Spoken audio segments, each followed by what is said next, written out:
வணக்கம். இந்தியா டுடேயினுடைய mood of the nation. ஒவ்வொரு 6 மாதத்திற்கும் ஒரு முறை இந்தியா டுடே சி வோட்டரோட சேர்ந்து மக்களினுடைய மனதில என்னென்ன விஷயங்கள் இருக்குது. அரசியல்லேருந்து, விளையாட்டிலிருந்து, சினிமாலேருந்து, பிசினஸ்ல இருந்து தற்பொழுது நிலவக்கூடிய பிரச்சனைகள் வரைக்கும் மக்கள் என்ன மாதிரியான மனநிலையில இருக்கிறாங்க, என்ன மாதிரியான மனநிலையில அந்த விஷயங்களை அணுகுறாங்க அப்படின்னு சொல்லிட்டு கருத்து கணிப்பை எடுத்து வெளியிடுவாங்க. அவர்களினுடைய லேட்டஸ்ட்டான மூட் ஆஃப் தி நேஷன் சமீபத்தில வெளியிட்டிருந்தாங்க. ஸோ அதில நம்ம இந்த வீடியோல காங்கிரஸ் கட்சியினுடைய செயல்பாடு, ராகுல் காந்தியினுடைய செயல்பாடு எப்படி இருக்குது அப்படின்றத தெரிஞ்சுக்க போறோம்.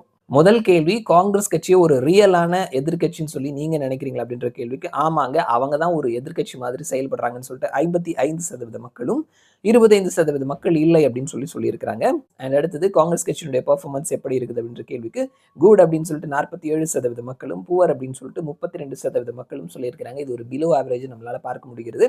அண்ட் அடுத்தது ராகுல் காந்தியினுடைய செயல்பாடு, எதிர்க்கட்சி தலைவரா ராகுல் காந்தியினுடைய செயல்பாடு எப்படி இருக்குது அப்படின்ற கேள்விக்கு, அவுட்ஸ்டாண்டிங் ரொம்ப சிறப்பா இருக்குதுன்னு சொல்லிட்டு 24% மக்களும், குட் அப்படின்னு சொல்லிட்டு 20% மக்களும், ஆவரேஜ் அப்படின்னு சொல்லிட்டு 18% மக்களும், புவர் அப்படின்னு சொல்லிட்டு 17% மக்களும், வெரி புவர் அப்படின்னு சொல்லிட்டு 14% மக்களும் சொல்லியிருக்கிறாங்க. ஸோ நம்ம பார்த்தோம்னா அவுட்ஸ்டாண்டிங், குட், ஆவரேஜ் இந்த மூன்றையும் சேர்த்து நம்ம பார்த்தோம்னா 60%க்கு மேல போகுது. ஸோ இது ஒரு ஆவரேஜான செயல்பாடா நம்மால பார்க்க முடிகிறது. ஸோ இதுதான் எதிர்க்கட்சியினுடைய செயல்பாடு, காங்கிரஸ் கட்சியினுடைய செயல்பாடு, எதிர்க்கட்சி தலைவரினுடைய செயல்பாடு அப்படின்னு சொல்லிட்டு மூட் ஆஃப் தி நேஷன்ல சொல்லியிருக்கிறாங்க. மறுபடியும் நான் உங்களை இன்னொரு வீடியோல சந்திக்கிறேன். அது வரைக்கும் நன்றி.